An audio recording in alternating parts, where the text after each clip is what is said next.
جب آسمان برسنے لگتا ہے تو زمین خوشبو سے مہکنے لگتی ہے، لیکن کبھی کبھی وہی بارش جو زندگی کا پیغام ہوتی ہے موت کا پیغام لے آتی ہے۔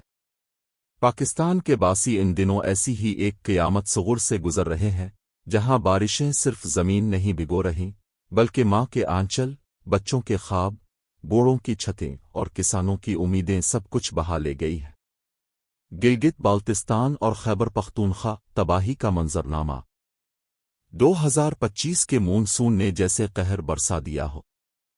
گلگت بالتستان، مانسہرہ، سوات، دیر، چترال، شگر، ہنزا اور آزاد کشمیر کے علاقے شدید متاثر ہوئے ہیں۔ دریا الفابل رہے ہیں، گلیشیئرز پگھل کر راستے نگل رہے ہیں اور زمین دراڑوں سے چیخ رہی ہے۔ ایک ماں نے روتے ہوئے بتایا، میرا بچہ پانی کے ساتھ بہہ گیا، میں کچھ نہ کر سکی، میں صرف چیختی رہی، فریاد کرتی رہی، لیکن دریا نے میری آواز بھی نگل لی۔ جاں بحق افراد، متاثرہ خاندان۔ اب تک کے اعداد و شمار کے مطابق 70 سے زائد افراد جاں بحق ہو چکے ہیں، جن میں خواتین اور بچے بھی شامل ہیں۔ 15,000 سے زائد مکانات کو جزوی یا مکمل نقصان پہنچا ہے۔ کئی دیہات کا رابطہ منقطع ہو چکا ہے۔ لوگ کھلے آسمان تلے مدد کے منتظر ہیں۔ ایک بزرگ شخص کی آنکھوں میں آنسو تھے۔ ہم نے اپنی ساری زندگی کی کمائی اس مکان پر لگائی تھی جو اب صرف کیچڑ میں دبی ایک یاد بن چکا ہے۔ ریسکیو ٹیمیں، ناکافی وسائل۔ ریسکیو ٹیمیں دن رات کوشش کر رہی ہیں، لیکن وسائل کم اور مسائل بے شمار ہیں۔ فوج، رینجرز اور مقامی رضاکار سب متحرک ہیں، مگر پہاڑی علاقوں تک رسائی، ٹوٹے ہوئے پل اور پانی کی شدت رکاوٹ بن رہی ہے۔ گلیشیئرز کا پگھلنا خطرے کی نئی گھنٹی۔ محض بارش ہی نہیں بلکہ گلوبل وارمنگ کے اثرات کے تحت گلیشیئرز کا غیر معمولی پگھلاؤ بھی خطرے کا سبب بن رہا ہے۔ گلگت بالتستان میں 7 بڑے گلیشیئرز میں غیر معمولی پانی کا اخراج دیکھا گیا ہے، جو آنے والے ہفتوں میں مزید سیلابی صورتحال پیدا کر سکتا ہے۔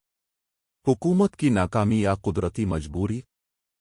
کیا ہم ہر بار سیلاب کو قدرتی آفت کہہ کر آنکھیں بند کر لیں؟ یا ہمیں تسلیم کرنا ہوگا کہ ہمارا ریسکیو نظام ناکام، انفراسٹرکچر کمزور اور منصوبہ بندی نہ ہونے کے برابر ہے؟ عوام کہتی ہے، سیلاب سے پہلے کوئی وارننگ نہیں ملی، نہ کوئی نکاسی کا بندوبست۔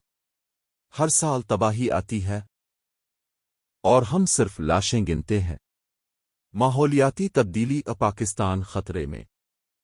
پاکستان دنیا کے ان 10 ممالک میں شامل ہے جو کلائمیٹ چینج سے سب سے زیادہ متاثر ہو رہے ہیں۔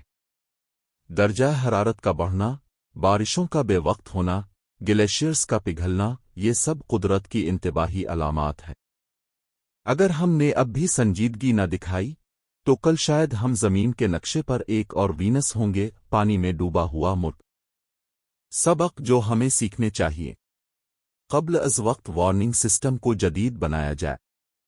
دریاؤں کے اطراف میں غیر قانونی آبادی پر پابندی ہو۔ ریسکیو تربیت کو اسکولوں اور کالجوں تک پہنچایا جائے۔ ماحولیاتی تحفظ کو قومی ایجنڈے میں شامل کیا جائے۔ متاثرہ عوام کی آواز۔ ہمیں ان لوگوں کی آواز بننا ہوگا جن کا سب کچھ سیلاب بہا لے گیا۔ ان کے بچوں کے اسکول، ان کی بیٹیوں کے جہیز، ان کی چھتیں، ان کی دعائیں، سب کچھ پانی کی نظر ہو گیا۔ جب کوئی اپنا دفن ہو اور مٹی کی بجائے کیچڑ میں دفن کرنا پڑے تو دل دفن ہو جاتا ہے، جنازہ نہیں۔ ہمارا فرض ہم کیا کر سکتے ہیں؟ ریلیف فنڈز میں عطیات دیں۔ سوشل میڈیا پر آواز بلند کریں۔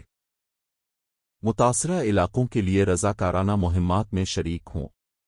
حکومت اور اداروں سے جواب طلبی کریں۔